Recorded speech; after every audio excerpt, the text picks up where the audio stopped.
Welcome to these insights on why children and young people can't just move on from experiencing and living with domestic abuse and violence. So, I'm Jane Evans, and I'm speaking to you as a co creator of the Healing Together program, a trauma sensitive, trauma informed program to support children and young people who have experienced domestic abuse and violence. I'm also speaking to you as someone who has experienced it professionally with many, many people I've worked with over the years. So, adults, children, and young people, and has experienced it personally as well. So, let's take a look. I've got a few slides for you just to keep us focused on the topic. It's really important that we know that children, whatever their age, so I'll be saying children throughout, but that could be a 2-month-old baby, or it could be an 18-year-old. So just hold that at the forefront of your mind as we go through this together. So for yourselves, many of us have sadly experienced and grown up with some level of domestic abuse or domestic violence as part of our childhoods, and then very often also then as part of our adult lives. So if this topic already is understandably making you feel a bit stressed, a bit anxious, then please honor that. Please honor that in yourself. And if you need to just turn away from the presentation, leave the room, or whatever, don't feel that you need to explain that to anybody. Just do what works for you, ground your system, and maybe this is not the day to watch this this video, and that's okay. That's okay. So, experiencing domestic abuse and violence, it completely changes every part of a child fundamentally for life. Now, that doesn't mean that there isn't hope, there aren't good outcomes for children, but it's really important as professionals that we are super clear about this.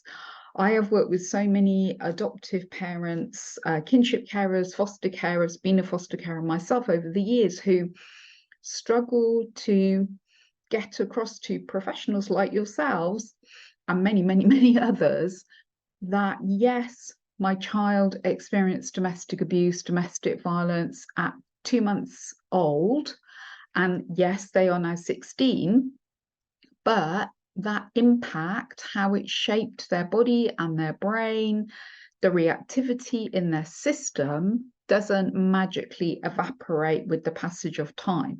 So as professionals, if we're just super clear about that, then we start seeing a child through a different lens, not through a, oh, poor you, but just for what you really are working with and what you really are around. Things that don't make sense in this context, but to the child's system, they do make sense. So super important when we have this role in children's lives. And also very, very good to be clear that children, you often hear it said that, oh, that they didn't see anything.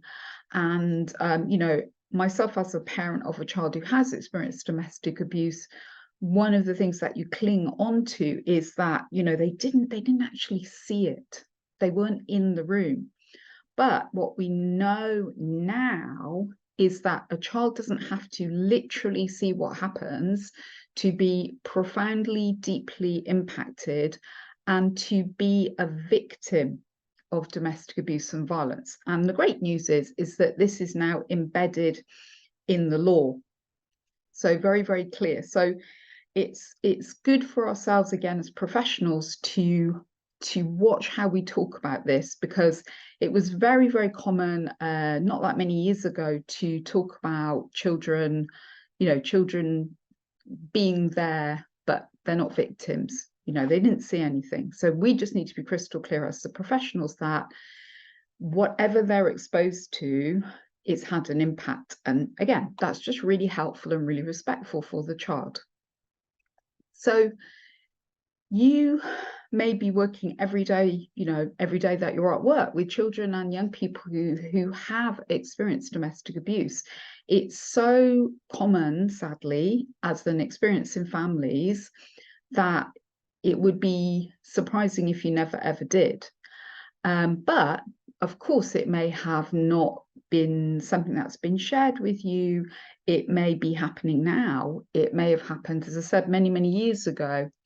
But again, super, super important to have at the forefront of our understanding of children that what happened back then is stored. So you can see this image of the nervous system here. So the whole body system and brain system make up the nervous system. It's all stored in there.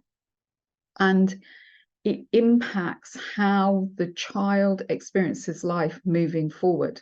Not that they intellectually know this, but their brain, their body will react in many, many different ways based on what it had to find its way through without being able to escape it whenever they experience the domestic abuse and violence. So life is going to feel and be different for them. And that isn't, again, just going to go away. So some of the things that may be running all the time in the background of a child's body, and just looking at this image here, this is a lot. This would be a lot for us as adults to go through on a daily basis. Now, there might be times when their body comes out of this state, but honestly, so many children, this is what's going on in the background. And this is because their nervous system that we just saw, their body and their brain, is in a state of watchful, high alert, waiting. Because when you live in a home where everything feels and is very, very tense, because the adults are very, very tense, particularly the one that's experienced the direct abuse, and the children are also experiencing it. So it means that everyone who is a victim, and that could be the pet as well, it will be the family pet as well, is in this ongoing state of the slightest change in anything at all means all the time. So what you're seeing here in this image is what that does to the body. It keeps it in a state of emergency, fight, flight, fight, flight. And of course, for children, the fight, flight state means they can't act on any of it either.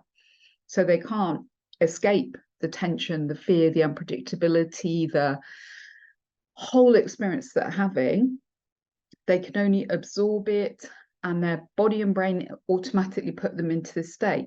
And again, this isn't just going to switch off. It's not going to switch off. And when they come into your setting where there are multiple sensory experiences happening all the time, things generally are moving a lot of the time, bodies are moving. In a classroom, there's maybe 30 different energies being absorbed by the child's system that's on high alert. It's exhausting for them, because this is not a state that any human or other mammal is meant to be stuck in a lot of the time. But these are your children who have experienced domestic abuse and violence. So huge load on them, often incredibly exhausting. And as I said, might mean a lot of illnesses and all kinds of different things, because this is too much. And when we think about their brain, so in the Healing Together program, we share with the children and the young people a simple model, the hand-brain model of the brain by Dr. Dan Siegel, so that they start to get some insights into, okay, so I am not faulty, but this is what's actually happening inside of me. And, if we think about the fingers at the top as like the top part of the brain, the so-called intelligent brain that's meant to be able to help us pause and think before we act, and all those things that somebody created as a thing that thinking brain should be able to do, but in reality most of them can't. But particularly a very scared, anxious child who's been in this suspended state for however many years of their life, then we support the children to have this understanding that often what happens is the bit of your brain that might be able to help you react differently, think differently, is offline a lot of the time. And that's really important for us as the adults to know as well, because so often when things are not going well for children, we do a lot of talking and rationalizing and, explaining and talking, and actually they can't take that in, and that part of their brain is not very easily available to them. Doesn't mean they're not highly intelligent, it just means they can't get into that part of their brain very easily.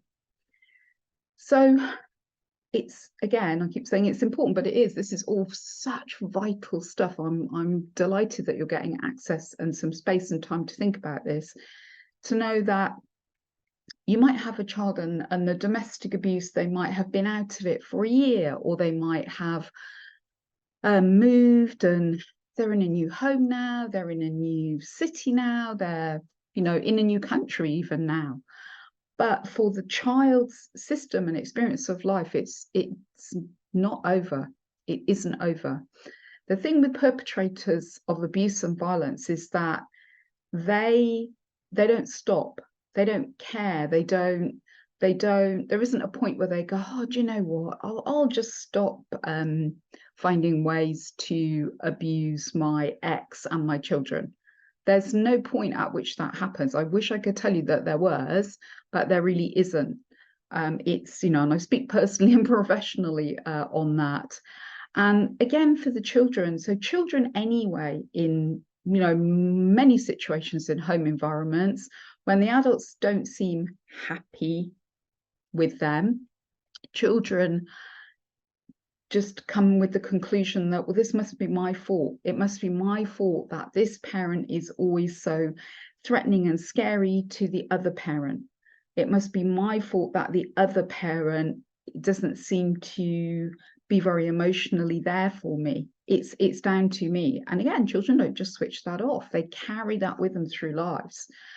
And as I said, perpetrators they seem to, and I don't say this lightly, have been to some special school somewhere where they have very similar behaviors in terms of how they will carry on the emotional manipulation. And they'll often target one particular child in the family, and they'll do all kinds of things. You might have heard it described as love bombing. So they'll target one child and they'll make them feel like they're the best, most important. So it's, how confusing is that for a child? But then sometimes they might flick into then intimidating them as well, very often. And then, of course, the child is hopefully living with the safe parent, but there's a lot going on in the background all the time. So sometimes the safe parent isn't very able to step in and protect the child because they're caught up with all kinds of things that are ongoing, sometimes for years. And as I said, children very open, often sometimes I've heard adults have very negative views of children who align themselves with perpetrators, so it seems, and accept gifts and all kinds of, but they're just children and they're just trying to survive. So again, really important that we are super clear about this as adults. And there's so much that's ongoing in the life of children, obviously when they're in the abuse, but post domestic abuse. As I say, I have clients who years down the line, much of this is still ongoing. And, personally, it took years and years and years and years for my abuser to stop trying to manipulate me legally and threatening, social services and all kinds of things. They don't just give up. Then there's the huge financial insecurity. So many parents who come out of abusive relationships, they have either, their perpetrators have run up huge debts for them, or they now have not been able to work, or there's all kind of financial complexities and housing complexities. as I said, ongoing abuse. They find multiple ways, perpetrators, to get to the children, to carry on abusing their ex-partners, so many ways. And the courts and Kafkas and that, we like to think that they're going to protect children, but they're not great at it. They're really not great at it. So again, just so that we're clear that this is likely to be running in the background of the children's lives, then they may be having contact with their abusive parent. They may want to have contact, they may not want to have contact, but it may be happening anyway, and that will have a huge impact on them because they've got the build up to it every time it happens.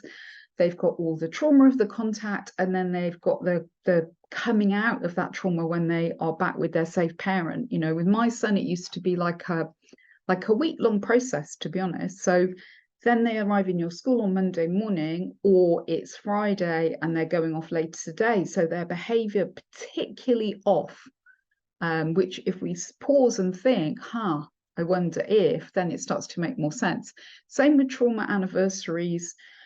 There's many key times at the year that abusers will particularly use things like Christmas, birthdays, Valentine's Days, Mother's Day, Father's Day, all those kind of days they will use to try and get access to the children, or it may have been the anniversary of, so often things like Christmas domestic violence goes through the roof around these times, or sporting events. And then there's all the trauma reactions that just flick in a child through no desire that they have to suddenly jump up out of their chair and kick their desk over or try and get out of the room or whatever. But something's happened and it's triggered an automatic survival reaction in them, which can look like, of course, bad behavior, as one might call it. So knowing that every child is so different, every one of our bodies and brains completely different, even in the same family, no two children experience the domestic abuse in the same way. It's impossible to. So we need to honor that. We're never going to know exactly how to support every child in the right way, and that they have had their experience of this. There isn't like a standard manual for this, if you know what I mean. The children, as an adult, it's very hard to make any sense of domestic abuse because it's so illogical. It's far more complicated than, the kind of idea of it's about power and control. Well, it is, but it's a lot more complex than that. So for children, it's not something that they can now logically think, well, that is over, that's finished in my life, and now I can just safely go through life. It's not going to work like that. Some of them, they might be in the same home where the abuse happened. So sometimes that's a good thing because they haven't had the disruption of going through a move. But of course, they're surrounded by all the trauma memories and sensations and everything that happened in that space. Their body is, even if it happened when they were very, very young, they can't actually recall it in a way that they can see it in their mind. Their system can feel it. So they may be in refuge, they may have been in refuge. This is so much for any child to go through. So we can't assume that, now they feel better, because that's doing them a disservice. So it's not that we're catastrophizing it and always going around thinking, everything must be terrible for them, because it is about this child's unique experience. But if we gloss over it and we just assume they must feel okay, they seem okay, then okay, so let's just walk with them beside them in their seeming to be okay, but not forget that hasn't just been wiped away. And then another common thing that can happen, when I worked in domestic abuse and violence, this surprised me at first, was that the safe parent is actually really disliking their child now because they've got out of the abuse, and now the child's behavior is really, really difficult. Whereas when the child was terrified to hardly even breathe, there wasn't any behavior as such. And this is because, it's a bit like a fizzy drink that you shake and shake and shake. When you start to let some of the out of the bottle, If you do it too quickly or in the wrong way, then the whole lot just cascades everywhere. So it's very common. And it may be that actually in school you don't see this, but at home it's pretty catastrophic. So always remember to believe what the parent is telling you. The child has got huge losses, complex losses that they can't put into words. But if you live in a community as well, say you have a child who's maybe grown up in the Polish community, and now they're somewhere far, far away, and there are no Polish people around, and they don't hear their language spoken, and people look, it's all smells and seems very, very different. So they can't put it into words, but they experience it as a loss, or they might lose a place of worship, or who knows, again, huge, or they might just miss they haven't got their pet anymore, either because the perpetrator killed the pet or took the pet. So all these things. And so what they really, really need from you is for you to be that one adult who is really there for them and feels safe to be around. This is the most important part of their onward journey, always, always, always. And I love this quote by Dr. Bruce Perry. It's these moments of relationship. So sometimes we're not in a child's life for very long, but never underestimate the power of those little moments where you see a child, you say hello, you check how they're doing, you wonder if they, where do you need to be right now? Can I help you get there? Or, it doesn't matter, but those little moments of connection, and you're safe and you're calm and you're kind, that's a little bit of offsetting how they've previously experienced adults as being unsafe, unpredictable, ready to maybe have a go at them in some way. So please value that. That's the beauty of what you bring to their lives. So they need and deserve from us that we really understand that however they are behaving, and of course we have to support them, if they're doing things that are harming others and disrupting everything, harming themselves, yes, you're going to be there in that role of supporting them through that, yes. But we need to see the way that they're showing up and they're reacting as just purely all they can do. They had to adapt to a situation, the place that should be the safest, their home, with the people that should be the safest and calmest and kindest. They were not. So quickly, their system had to adapt in all kinds of ways that, yes, in a school where you are calm and you are kind and you're there to serve them, it doesn't match. No, it doesn't match. That's true. So it's not that they need us to see them as a project that needs fixing. That, again, is not a very respectful lens through which to view anyone, least of all a child. But what they do need is for us to meet them where they are. And first and foremost, by just taking a breath, even just that. And I don't say that lightly, but doing something when they've just yelled, or maybe that they haven't yelled. I mean, this is something, again, which we need to remember, is that some children, what their systems do in your classrooms all the time is they shut them down.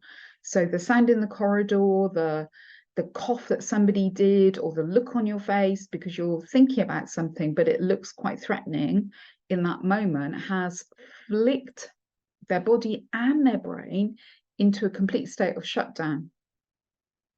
So it looks as if they're not paying attention, they aren't listening to it, all those kind of things. But actually, that's the reality of what's happened. So if we can see them in that way, then we can offer them our grounded, safe, compassionate energy and hold back on the trying to fix them.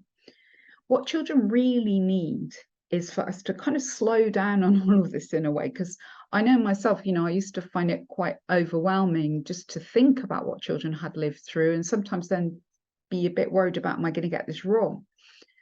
So starting from giving them some simple insights, which is what we do in the Healing Together program. So you might already have trained facilitators in your school who are working one-to-one with children or running very small groups with them, they'll be able to explain this to you more about the resources and the insights that when children see them, they're like, okay, this is useful. And that's what they tell us. These are things that are useful. And for yourselves, really focusing on the state in which you show up for the children. So things like tone of voice, they immediately signal to any other human whether we are safe to be around or a threat. So, if we start getting then that immediately fires a lot of fear through probably all the children, but particularly children with domestic abuse and violence. They're victims of it. So this change in your tone of voice, the change in the expression in your face, if you are getting frustrated, that means you're a normal human being. But knowing that you are and doing something just to let it out of your system, because again, that's like firing huge shots of electricity through the children, and the ones that have experienced the most fear and most stress are then either going to become hyper terrified and hyper reactive, or they're going to completely shut down. Whereas you have the gift of being able to be the calm, safe adult. Now, of course, no one does this perfectly, but this is what we're aiming and working towards. So they need adults in their life who really pay attention to regularly doing something just to calm their nervous system, their body and their brain down. Otherwise, you're always slightly scaring them without meaning to.